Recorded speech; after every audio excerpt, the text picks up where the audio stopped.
सोचिए, अगर एक कहानी जो सुनने में बिल्कुल इंसानी लगे, जिसमें गहरी समझ और अपनापन हो, वो असल में किसी इंसान ने सुनाई ही ना हो। क्या हो अगर वो कहानी सीधे सीधे कुछ बहुत ही बारीक निर्देशों के एक सेट से, एक डिजिटल ब्लूप्रिंट से पैदा हुई हो। आज हम ठीक इसी की पड़ते खोलने जा रहे हैं। ये लाइन सच में दमदार है। इसमें एक सच्चाई है, एक एहसास है। तो हमारे आज के विश्लेषण का सबसे बड़ा सवाल यही है, इतनी भावना और अधिकार के साथ कुछ ऐसा कह पाने वाली आवाज आखिर बनाई कैसे गई? देखिए, इसकी शुरुआत किसी स्टूडियो या राइटर के कमरे में नहीं हुई थी। इसकी शुरुआत हुई एक दस्तावेज से, जिसका लक्ष्य बिल्कुल साफ था। एक ही लक्ष्य, 19 मिनट का पूरी तरह से इंसानी लगने वाला एक डॉक्यूमेंट्री स्टाइल वॉइस नैरेटिव तैयार करना। यह कोई सुझाव नहीं था, यह एक तयशुदा नतीजा था। तो कोई ऐसी चीज बनाता कैसे है? जो हमें स्रोत मिला वो सिर्फ एक स्क्रिप्ट नहीं थी।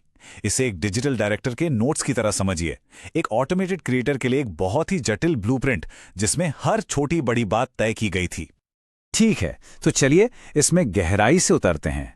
इस पूरी चीज को समझने के लिए हमें इसकी प्रक्रिया को उल्टा करके देखना होगा। मतलब अंत से शुरू करके पीछे की तरफ जाएंगे।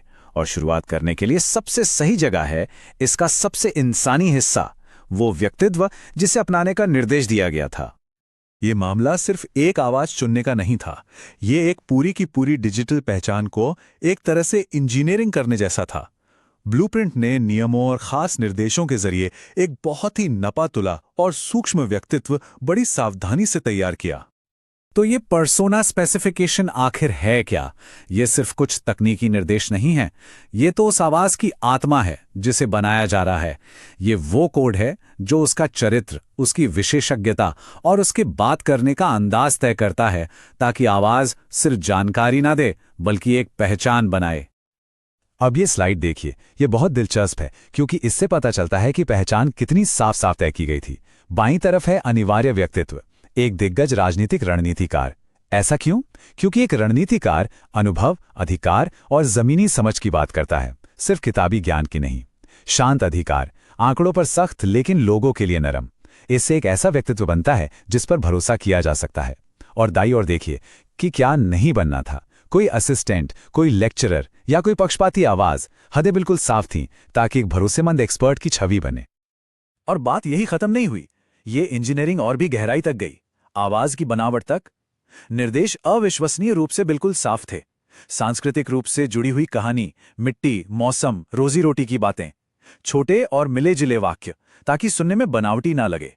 असर डालने के लिए ठहराव का इस्तेमाल। और सबसे जरूरी, कोई मेलोड्रामा नहीं, कोई गुस्सा भड़काने वाली बात नहीं। यहां तक कि बोलने की रफ्तार को भी काबू किया गया। जहां सहानुभूति हो वहां धीमा, और जहां डेटा हो वहां तेज। इन्हीं छोटी छोटी चीजों से एक असली एहसास पैदा होता है। ठीक है, तो व्यक्तित्व तो तय हो गया, लेकिन अगला सवाल, और शायद सबसे जरूरी सवाल, यह है कि वो जो कहेगा उसे कैसे नियंत्रित किया जाए। एक दमदार पर्सोना बनाना एक बात है, पर यह पक्का करना कि वो हमेशा सही, भरोसेमंद और एक जैसा रहे, ये असली चुनौती है। यहीं से कंटेंट की सीमाओं या कह लें कि गार्डरेल्स का ढांचा शुरू होता है। तो ये हमें अगले सवाल पर ले आता है। जब व्यक्तित्व इतना साफ तौर पर तय है, तो जो असल कंटेंट है उसे कैसे कंट्रोल किया जाता है? वो क्या कह सकता है और क्या नहीं? इस पर रोक कैसे लगाई जाती है ताकि भरोसा बना रहे?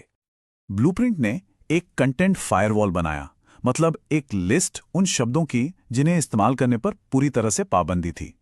एआई, प्रॉम्प्ट, मॉडल, टूल जैसे शब्द फाइनल नैरेटिव में बिल्कुल मना थे। इसका मकसद सिर्फ टेक्नोलॉजी को छिपाना नहीं था, ये एक सोचा समझा फैसला था। मकसद था कि सुनने वालों का ध्यान कहानी और उसके संदेश पर रहे, ना कि उसे बनाने के तरीके पर। इससे कहानीकार का भ्रम बना रहता है और संदेश का वजन बढ़ता है। और ये कमाल का है कि कैसे विश्वास बनाया गया। इसे नाम दिया गया सोर्स्ड ट्रूथ लॉक। नियम एकदम साफ था, जो पीडीएफ दी गई है वही जानकारी का एकमात्र स्रोत होगी। हर एक नंबर, हर एक आंकड़ा उसी दस्तावेज से आएगा, अपनी तरफ से कुछ भी नहीं जोड़ना है। यह सिर्फ सही होने के बारे में नहीं था, यह सूचना के इस शोर में भरोसे का एक किला बनाने जैसा था। इससे उस आवाज को एक ऐसा अधिकार और ईमानदारी मिलती है जिस पर सवाल नहीं उठाया जा सकता। तो अब हमारे पास दो जरूरी हिस्से हैं। एक बहुत बारीकी से बनाया गया व्यक्तित्व और कंटेंट पर सख्त पाबंदियां। अब आखिरी कदम है इन सभी टुकड़ों को एक साथ जोड़ना। चलिए देखते हैं कि ये सारे तत्व पहले से तय कहानी के ढांचे में ढलकर आखिरी डॉक्यूमेंट्री कैसे बनाते हैं।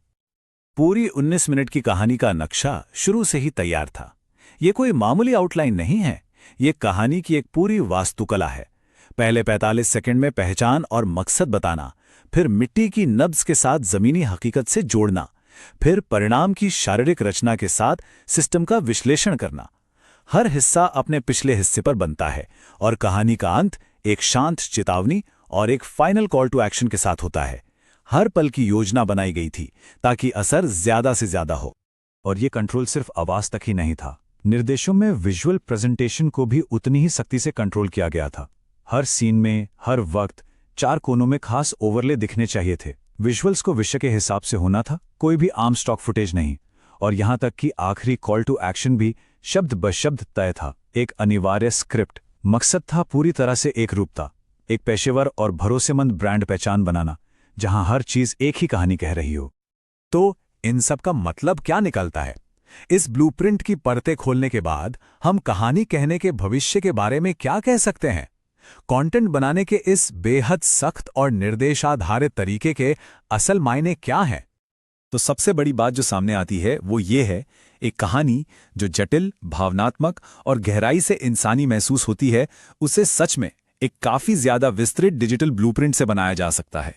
जो हमें एक स्वाभाविक कहानी लगती है, वो असल में बहुत ही सावधानी से की गई इंजीनियरिंग का नतीजा हो सकती है। और ये हमें एक आखिरी सोचने पर मजबूर करने वाले सवाल पर लाकर छोड़ देता है। जब एक कहानी इतनी अच्छी तरह से डिजाइन की गई हो, इतने सलीके से तैयार की गई हो कि वो हमसे इंसानी स्तर पर जुड़ सके, तो क्या इससे कोई फर्क पड़ता है कि उसे किसने या किस चीज ने लिखा है?